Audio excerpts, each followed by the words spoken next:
Dungeon Crawler Carl, Book 1, damn near impressed the pants off me. I couldn't have asked for a better first date.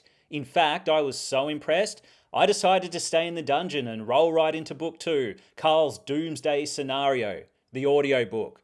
Well, we have a problem now, don't we? Because Dungeon Crawler Carl has ruined Lit RPG. No fluff writing advice. Cut the fluff! Yes, I'm being overdramatic, but when I finished Carl's Doomsday Scenario and then jumped into a book from another series, I realised how wrong I'd been to start my Lit RPG journey with Dungeon Crawler Carl.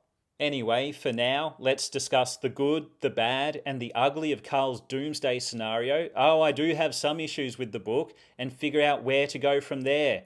What are we to do?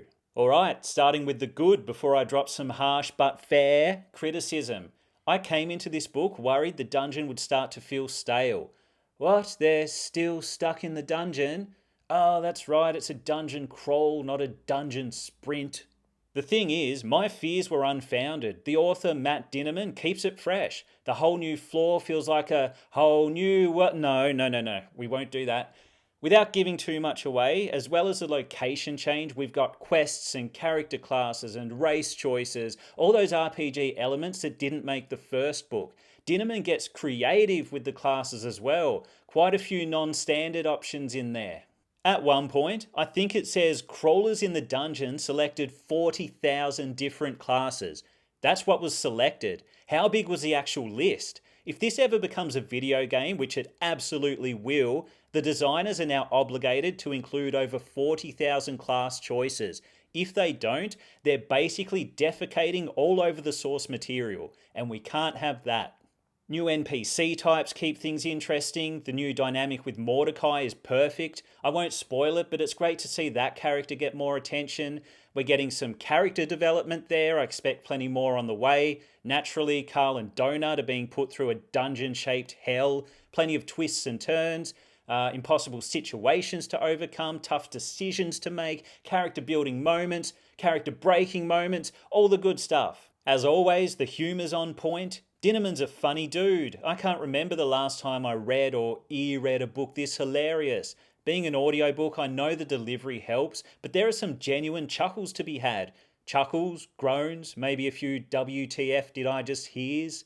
Of course, I can't not mention the insane voice work of Jeff Hayes. What an epic talent. I got to be more impressed with this book because this time I knew it was one dude doing all the voices.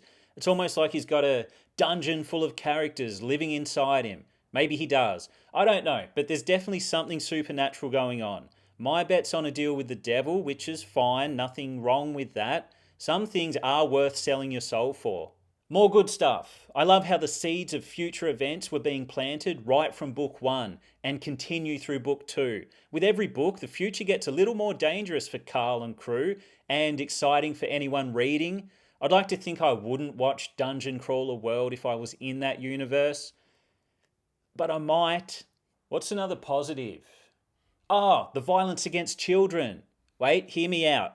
While maiming and outright vaporizing children seem to be common occurrences in this series, in Carl's Doomsday Scenario, the kid had it coming. The book 1 situation, not so much. Either way, there's nothing like a bit of infanticide to remind us of the brutal reality of dungeon life. Okay, so far it's been a pretty glowing review, but the fun stops here. Let's discuss the bad. After dipping my toe, literally just a toe's worth at this point, into the Lit RPG genre, I can see that the seemingly endless chatter about stats and items and achievements and loot boxes does seem to be a Lit RPG trope. It's not my thing, but it didn't hit me as hard or bore me to as many tears in this book. There was, however, a moment near the start where it felt like I was being waterboarded with stats. Why do I need these numbers? I'll never remember them. Am I meant to be taking notes? What was that? 33 strength, 19 charisma, 21 intelligence. And I missed that last one. What was that? 54 what? Constipation? That seems high. Anyway, the RPG info gets a bit much at times, but it does seem better woven into the story this time. Or maybe, just maybe, I am learning to accept it. Maybe I will be taking notes by book 4. We'll see. Carl's Doomsday scenario also does a lot of spoon feeding and repeating information, like the author doesn't expect us to understand what's happening or remember what happened 2 chapters ago. In many cases, it would have been so much more impactful to let the subtext stand on its own instead of ramming over explanation down our throats. I almost choked. Okay, I can't honestly say that anything about Carl's Doomsday scenario is genuinely ugly. However, I do have the same issue I had with book 1. While this isn't an ugly issue, it does persist through the entire book. So, the aim of the game is survival. Carl and Donut's main character motivations are survival. That's where the tension should be, in them trying not to die. The problem is, we know they survive. At least we know Dungeon Crawler Carl, who the series is named after, will likely be kicking around for a while at least.